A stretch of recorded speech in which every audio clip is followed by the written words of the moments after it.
Ya, kita akan langsung bahas pemirsa bersama dengan dua narasumber yang sudah hadir di Apa Kabar Indonesia Malam pada malam hari ini. Sudah ada di sebelah saya Bang Teguh Nasrullah yang merupakan pakar hukum dari Universitas Indonesia. Selamat malam, Bang Nasrullah.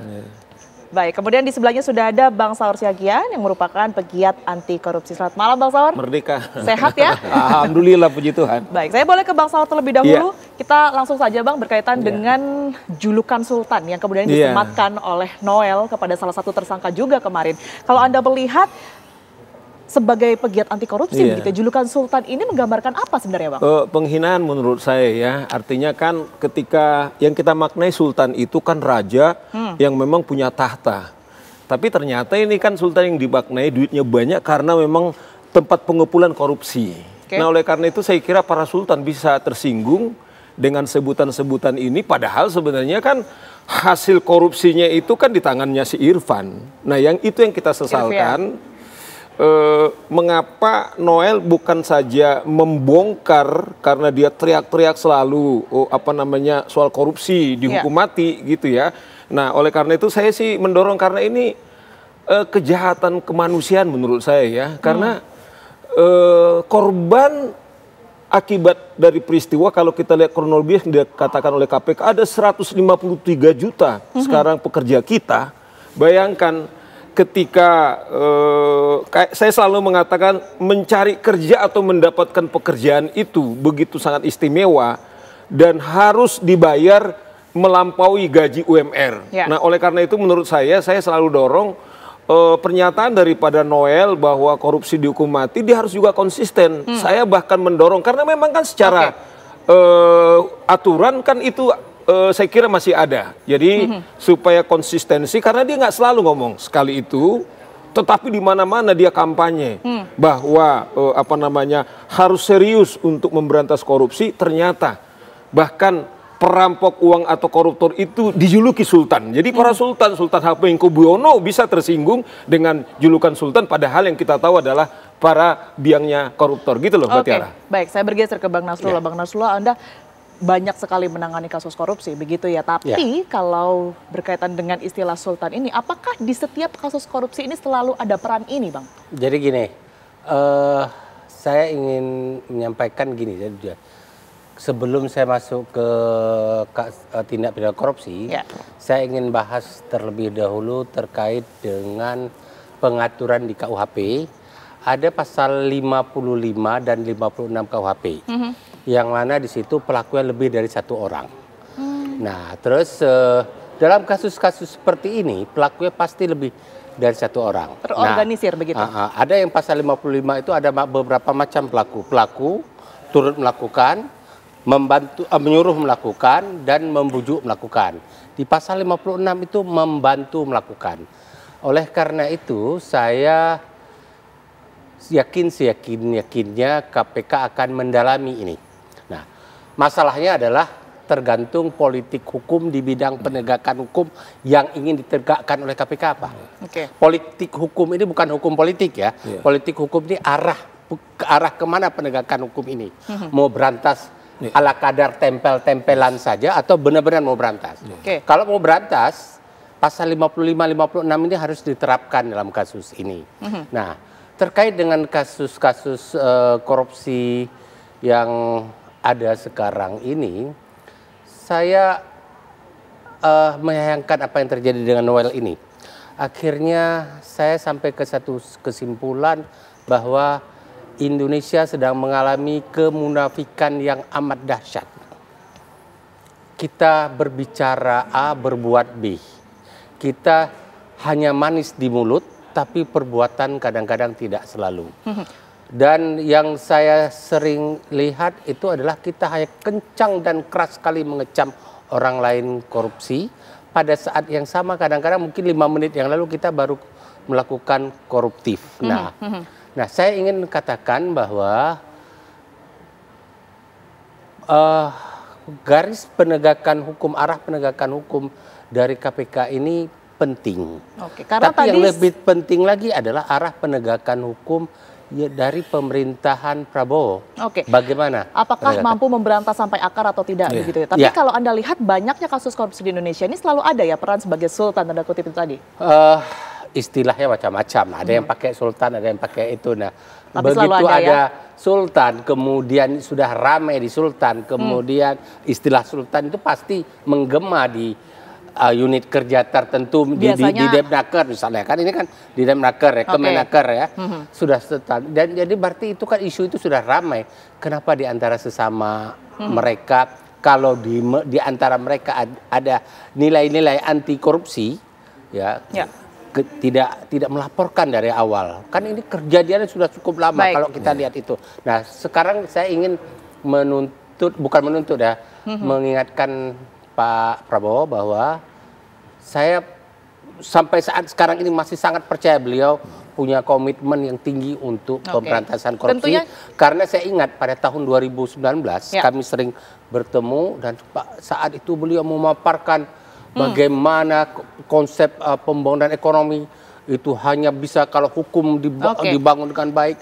Nah, itu tentu saat itu saya berharap. Sedih sekali kenapa 2019 beliau tidak memimpin negara ini sehingga tidak hancur seperti sekarang. Nah, sudah disinggung berkaitan dengan 2019 oleh Bang Nasrullah begitu ya, Bang Saur. Ini sudah terjadi juga sejak 2019 informasinya 69 miliar Bang yang kemudian ini sudah diterima. Nah, bagaimana ini bisa terjadi pembiaran sampai bertahun-tahun kalau Anda melihat? Iya. Makanya mungkin tadi Dr. Nasrullah kan sudah bilang soal politik hukum kita. Saya mengatakan setelah peristiwa ini kita main-main sesungguhnya memberantas korupsi. Coba bayangkan kalau kita buat contoh di Departemen Tenaga Kerja. Sebenarnya ini kan pengembangan dugaan korupsi di tenaga kerja asing kan. Nah ternyata pada saat yang sama ketika sudah ada OTT di TKA, di sini juga tetap jalan. Artinya adalah seperti sebenarnya pemberantasan korupsi itu adalah main-main. Nah, makanya saya dorong, sesungguhnya kalau ada pepatah Afrika mengatakan, kalau kita melakukan yang sama dengan cara yang sama mengharapkan hasil yang berbeda, itu bahasa Inggrisnya itu insanity, itu gila. Nah, oleh karena itu saya kira sudah saatnya sesungguhnya politik hukum yang disinggung tadi Nasrullah, bahwa KPK sudah saatnya menurut saya yang belum diterapkan itu adalah hukuman maksimal, yaitu hukuman mati. Karena apa? Korupsi itu bukan saja pelanggaran daripada kemanusiaan, tapi juga pelanggaran HAM, di mana hak orang sosialnya diambil, hak pendidikan kemudian dikorup, dan juga lebih dari itu hak keadilan. Sehingga menurut saya dengan demikian, ini kasus Depnaker tahun 2019. KPK harus bertanggung jawab ketika dia sudah menyebut tembus, dia harus menuntaskan pada tahun 2019 kepada siapa saja aliran dana tersebut. Nah, kalau tidak saya kira ini ya saya bilang akan seperti tadi Mbak Tiara bilang, ini jangan-jangan tai ayam sehingga memancing orang akan terinspirasi semakin korupsi, kemudian dihukum 3-4 tahun dengan remisi, hitung-hitungannya tetap mereka kemudian dapat keuntungan, Tiara. Dari Anda sendiri menilai Bang, 69 miliar yang kemudian ini sudah dilakukan sejak tahun 2019, Sang Sultan ini sudah menyetor kemana saja? Logikanya kalau Noel dalam 2 bulan aja 3 miliar. Pertanyaannya adalah apakah ada jaminan yang lain tidak nyetor? Karena dia kan wakil menteri. Ini kita bicara struktur organisasi. Nah, saya bersyukur kan sekarang KPK sudah mendalami, kemudian melakukan penggeledahan ke rumahnya, dan KPK sudah berjanji akan menerapkan TPPU, tindak pidana pencucian uang. Nah, saya kira karena pidana asalnya sudah ada, harus dimiskinkan bukan saja yang 10 atau 11 orang ini, tetapi 2019 siapa saja. Baik. Kalau dalam hitungan skill 69 miliar dalam apalagi 4 tahun misalnya. Karena pemerintahnya sudah beda, menterinya juga sudah berganti begitu ya. Itu. Saya ke Bang Nasrullah. Bang Nasrullah, kalau kita berbicara mengenai praktik korupsi yang sudah berjalan dari 2019 ini, bahkan kemarin KPK juga sudah menyebut akan memanggil baik itu menteri saat ini maupun menteri pada saat itu, seberapa mungkin aliran dana ini sebenarnya diketahui oleh para menteri? Nah, ada 2 poin isu yang penting di sini ya. Kalau KPK mau mengusut tuntas, jangan setengah jalan. Seluruh komponen masyarakat, kekuatan negara harus memberikan dukungan penuh kepada KPK. Nah, dukungan dari DPR, dari Presiden ya, memberikan dukungan kepada KPK. Bahkan KPK ketika pada saat personil kurang lengkap, kan tidak sebanyak kejaksaan dan kepolisian, merangkul teamwork bersama kepolisian, kejaksaan, ayo kita kejar ini. Dan bersihkan satu persatu departemen. Kalau sekaligus hanya sekedar sporadis tangkap ini sampai kapan kita mau harus menangkap? Nah, oleh karena itu saya mendukung penuh langkah KPK mengusut itu. Yang kedua adalah bagi saya ini kasus penangkapan ini kan 1-2 sporadis saja. Tapi ada korupsi yang sangat brutal dan menjijikkan di depan mata kita, seolah-olah tidak tersentuh hukum, semua diam, termasuk kita-kita ini diam. Media diam, Pak DPR diam, para ketua umum partai diam, ya. Korupsi apa? Penempatan orang-orang yang tidak capable di komisaris-komisaris perusahaan negara, BUMN. Nah, ini kan mengerikan sekali. Orang-orang hanya karena pernah memberikan dukungan ditempatkan itu, dan itu merajalela sekarang. Seolah-olah itu bukan uang negara yang keluar sia-sia. Itu seperti pemberian suap oleh pemerintah kepada orang-orang tertentu yang telah mendukung dia, tapi menggunakan uang negara. Ini seharusnya KPK jeli melihat ini. Ini juga menjadi sorotan tentunya, tapi kita tentunya harus fokus terhadap pembahasan kita hari ini. Makanya saya bilang, kalau KPK mau bergerak di semua sektor, ajak kepolisian, ajak kejaksaan, bersama timbuk rumuskan, dan sama-sama tidak ada ego kelembagaan, ego sektoral. Kepentingan tertentu bangsa dan negara. Baik. Nah, pertanyaannya, apa yang seharusnya dilakukan oleh KPK jika ingin melakukan ini? Kemudian juga menelusuri aliran-aliran dana yang sekian banyak tentunya dari tahun 2019. Dijawab nanti, ditahan. Bang Nasrullah, kita akan jeda terlebih dahulu. Apa kabar Indonesia Malam masih akan kembali untuk Anda sesaat lagi. Anda kembali di Apa Kabar Indonesia Malam pemirsa. Saya akan langsung melanjutkan ke Bang Nasrullah. Bang Nasrullah, tadi kita sudah sedikit membahas mengenai apa yang seharusnya dikerjakan untuk memberantas ini sampai ke akar rumput begitu ya. Tapi kalau kita bicara mengenai KPK, apa yang harus awalnya dilakukan oleh mereka untuk setidaknya men-tracing, menelusuri aliran dana ini, Bang? Ya, kalau Anda bicara menelusuri dana ini sebenarnya sangat tergantung kepada sikap pemerintah dan DPR menyelesaikan undang-undang aset tracing. Nah, kalau pemerintah dulu Pak Jokowi tidak menyelesaikan itu, maka seharusnya pemerintah Pak Prabowo mendorong segera penyelesaian undang-undang aset tracing. Nah, nanti ketika pemerintah Prabowo sudah mendorong itu, DPR lelet, baru kita sama-sama mengejar DPR untuk itu. Mohon DPR hati-hati juga, ini Anda sudah disorot oleh masyarakat sampai ada kejadian mobil DPR dihancurkan.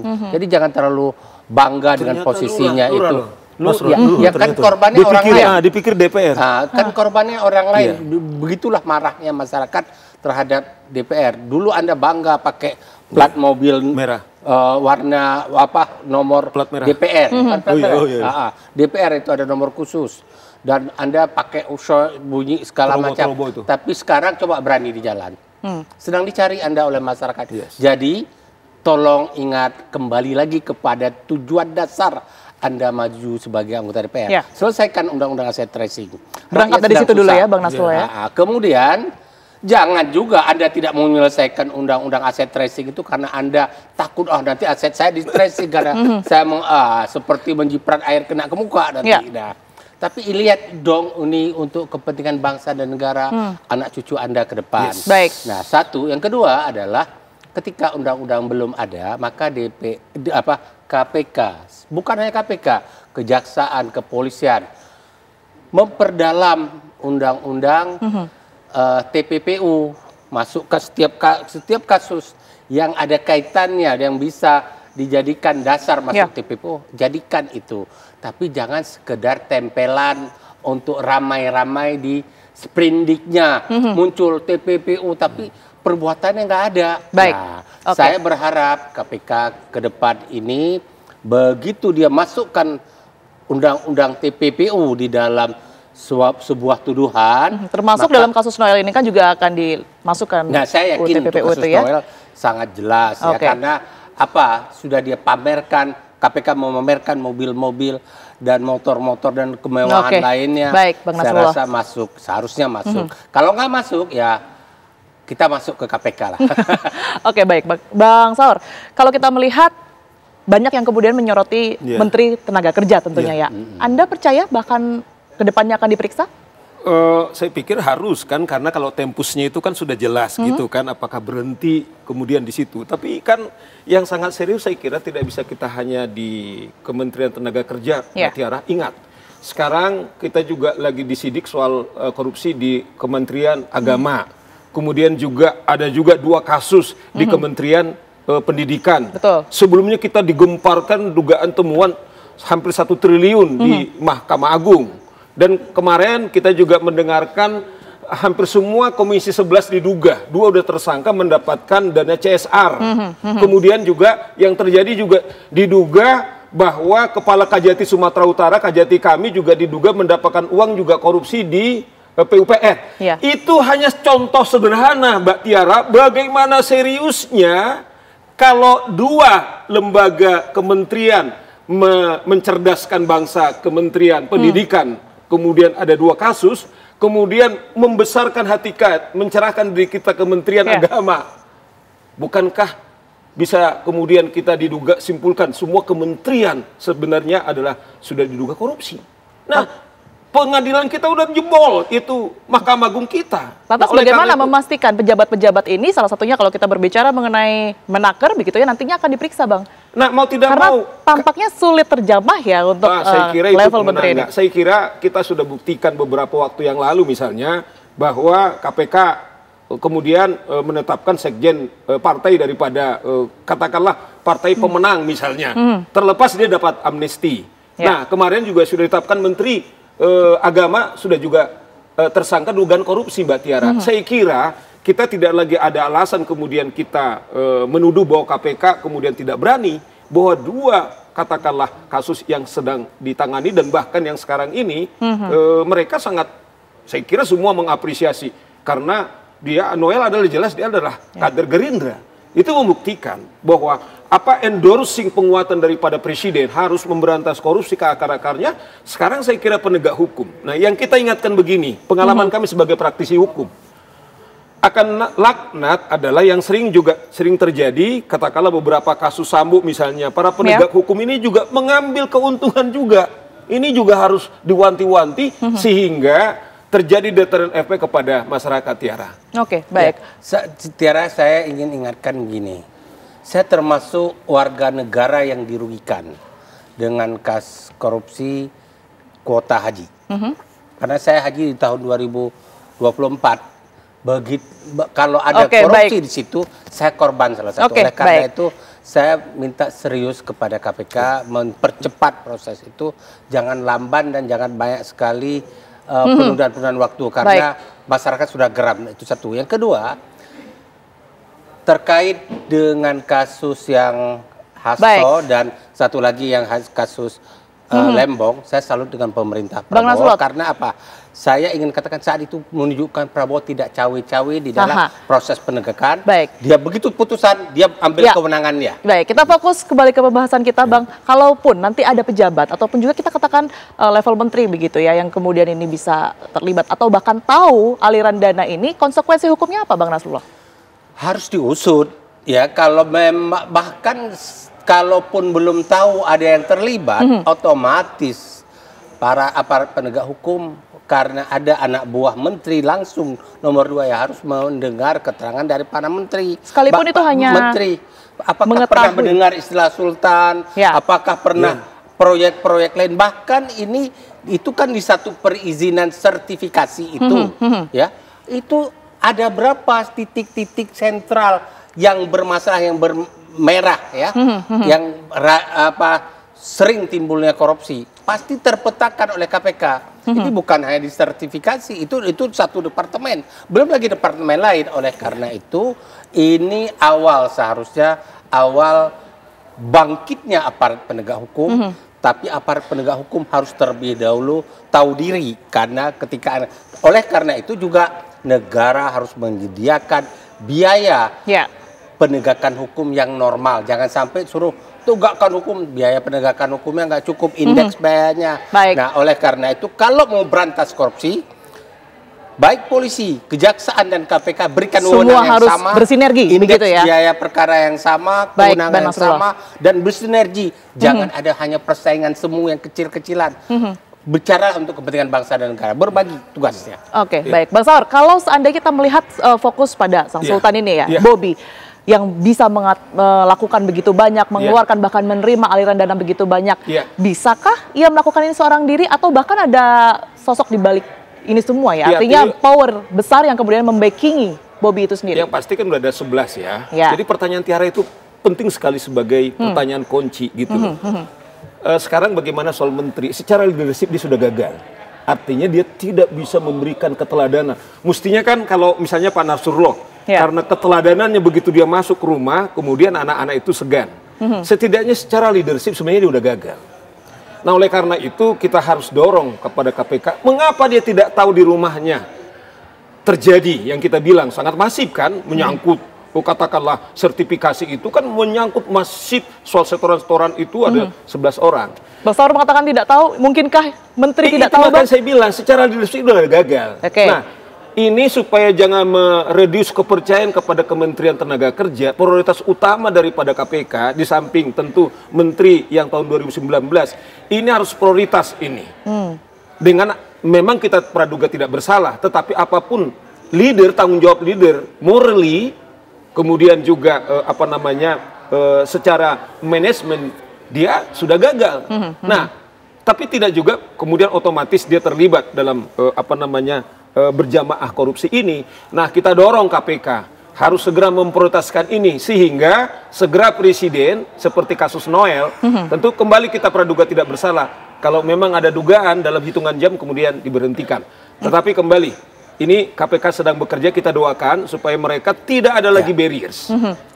Usut tuntas setuntas-tuntasnya sampai ke akar-akarnya kata Presiden. Baik, itu tadi kalau kita berbicara mengenai dari kasus Noel ini ke atas ya Bang ya, ke level menteri. Bagaimana dengan ke level daerah? Apakah ini juga sedemikian menjamurnya praktik korupsi yang kemudian dilakukan oleh jaringan tertentu di pusat ini sampai ke daerah juga Bang? Iya, misalnya di daerah kami lah Sumatera Utara. Iya kan ternyata ketika kita itu berjamaah juga kan, ada kepala dinas, ada kemudian beberapa. Nah yang kita dorong seperti juga kasus ini, jangan sampai kemudian ada politik hukum yang katakanlah hanya mau mengorbankan atau akan menyelamatkan. Nah KPK atau aparat penegak hukum, kemudian mereka sedang mengubur diri mereka atau meredus kepercayaan kepada mereka. Siapapun saya kira, itu pesan daripada kepala negara kita dan kepala pemerintahan kita berisi sekali. Tidak ada, bahkan misalnya dalam waktu pidato, jenderal-jenderal saya tahulah, kamu yang membackingi ilegal mining, udah berhenti, saya tahu. Jenderal besar kayak jenderal kecil itu kan sudah spesifik. Presiden bahkan menyebut jenderal. Nggak mungkin saya pengacara atau Pak Nasrullah atau presenter. Itu membuktikan bagaimana seriusnya kepada Presiden. Dan kita minta juga orang-orang ini, backing ini. Jangan sampai yang saya bilang, saya terus terang pakai peci saya ini, jangan sampai ada juga kemudian jadi penjajah kepada warga negara Anda sendiri. Penjajah sudah selesai, tetapi Anda lebih dahsyat, lebih jahat menjajah saudara-saudaramu dengan merampok yang bukan haknya, Tiara. Baik, Bang Saur terima kasih, kemudian juga Bang Nasrullah terima kasih. Tentu kita harapkan sama-sama karena memang Pak Prabowo selaku Presiden ini sudah memiliki semangat yang sama gitu ya. Penegak hukum dalam penegakan hukum jangan hanya mengejar image, itu dia. Tapi lebih mengutamakan penegakan hukum, cuman jangan membahayakan keuangan negara dalam penegakan hukum. Jangan sampai asal rame-rame justru dari penegakan hukum itu menimbulkan kerugian keuangan negara yang baru. Jadi bumerang untuk kita begitu ya. Tentunya Presiden ini juga turut didukung oleh sejumlah aparat, tidak bisa sendirian begitu ya Bang, tapi juga bersinergi seperti yang tadi sudah dikatakan oleh Bang Nasrullah. Terima kasih Bapak-bapak, sehat selalu semuanya.